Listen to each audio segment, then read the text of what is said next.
বুধবার সকাল থেকেই রাজ্য রাজনীতির চোখ ছিল দিল্লির নির্বাচন সদনের দিকে। মুখ্য সচিব ও কমিশনের বৈঠকে কি হয় বৈঠক হলো, আর কমিশনের নির্দেশ কার্যকরের জন্য 21 তারিখ পর্যন্ত সময় পেল রাজ্য।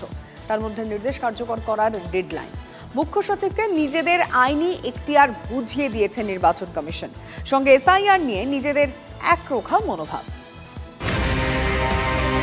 বুধবার বিকেল ৫টার মধ্যে কমিশনের অফিসে পৌঁছতে বলা হয়েছিল রাজ্যের মুখ্য সচিবকে। তার আগেই পৌঁছে যান মনোজ পান্ত। ঠিক বিকেল ৫টায় শুরু হয় বৈঠক। কি হলো সেখানে, এটাই সবথেকে বড় প্রশ্ন। সূত্রের খবর, কমিশনের একাধিক প্রশ্নের মুখে পড়তে হয় রাজ্যের মুখ্য সচিবকে। পাশাপাশি কমিশনের পক্ষ থেকে বুঝিয়ে দেওয়া হয় তার একরোখা।